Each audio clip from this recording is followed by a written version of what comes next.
I'm offering is the truth. Nothing more. Good evening, everyone. Just wanted to make a really quick video on the flat earth map, the sun, and the seasons because I had a few questions. So I want to make this really quick. Here we go. Now, as you can see, this is the Gleason's new standard map of the world, patent allowed November 15th, 1892. But here's what we want to look at is the summer solstice, the June solstice, June 21st. See this white dot in the middle with the end in it? That's the North Pole. The little black dot is the sun. It shows you its pattern, which is a small circle. And it even tells you down here in the June solstice.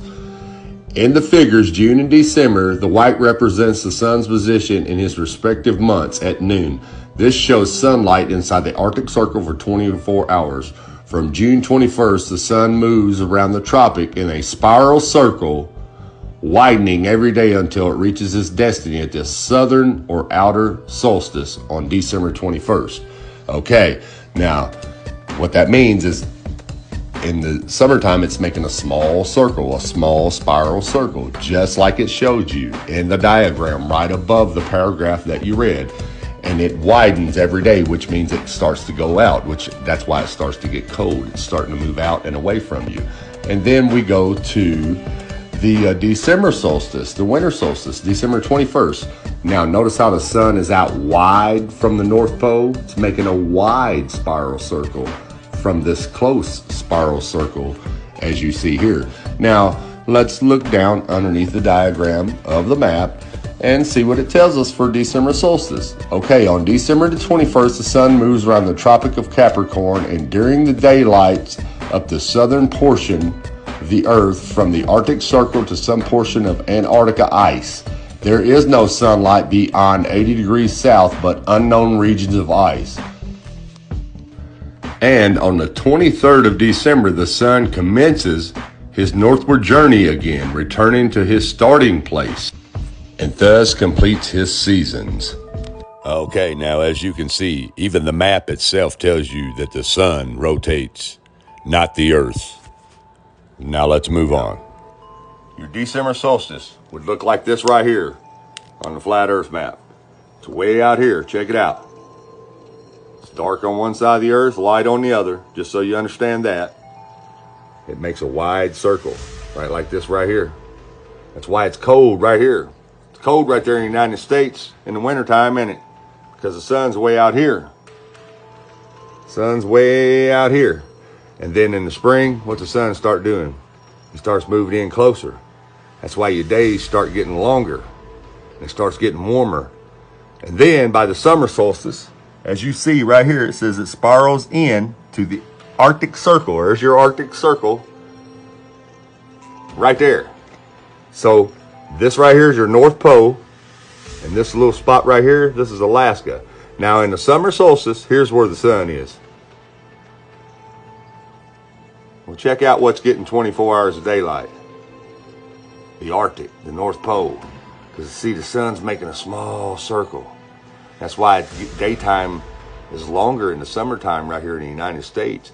Because it doesn't take the sun very long to come back around. That's why you have short nights and long days.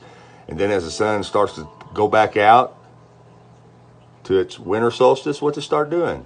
Nights start getting longer and the days get shorter and starts getting cooler and colder, right? Until the sun goes all the way back out to the ice. And then it's cold again. I mean, this is a no-brainer. Why do you think birds fly south for winter? Why do you think fish in the sea migrate south for the winter? Because they're following the sun out. And when the sun comes back in, they migrate back north because they're following the sun back in. That'd be impossible on a spinning ball with the sun 93 million miles away. They follow the sun out and they follow it in. You can't follow the sun if it's way out in outer space. And the seasons prove that also. That's why when the sun's moving in, all the vegetation starts coming back to life, right? And then as it moves back out in the fall, everything starts dying again because it lives off of that sun. And if it were 93 million miles away, it would be impossible for that to happen. And there's nothing 80 degrees south. No sunlight, nothing there past 80 degrees south. Because that's nothing but unknown regions of ice. Just like the map told you. It's really, really simple, guys. Anyways, there's how your seasons work. The sun moves in and out as it makes its spiral. Winter, spring, and summer. Summer's right here. That's why it's lit up in the middle, 24 hours a day. Now, for those of you who have never seen a 24-hour sun in the Arctic, here's what it looks like. You're going to witness the sun go down like it's going to set, and then you're going to see it come right back up because it's making a small circle. Anyways, enjoy the time lapse, and I'll get back with you in a minute.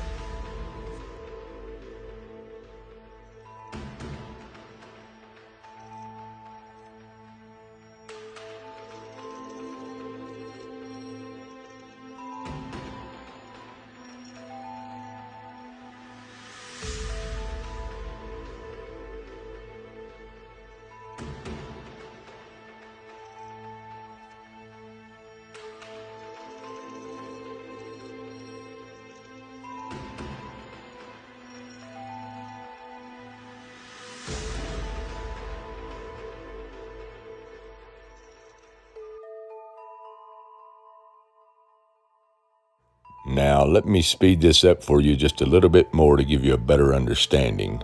Okay, here we go. Goes from up, down, and back up as it makes its circle. Now, same thing right here. As you see this plate that I have sitting on the table, we know this plate is round, flat, like a disc, okay? All I'm going to do is run this little LED light around half of that plate, which would represent half of the Earth. As you see, it starts out high, it goes down low towards the outside of the plate, and as I come back around, it comes back up. That's just what you've seen here. Now, look again. Goes down, around, and comes back up. Once again, same thing on the plate. Goes down, around, and comes back up.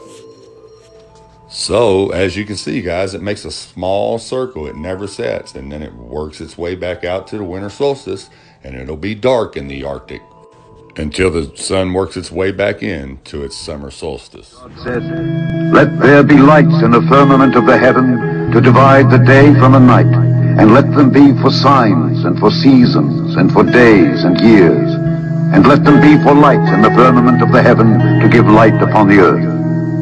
And it was so. Like I always say, it's really, really simple. Anyways, everyone have a good night. Thanks for watching, and God bless. All I'm offering is the truth. Nothing more.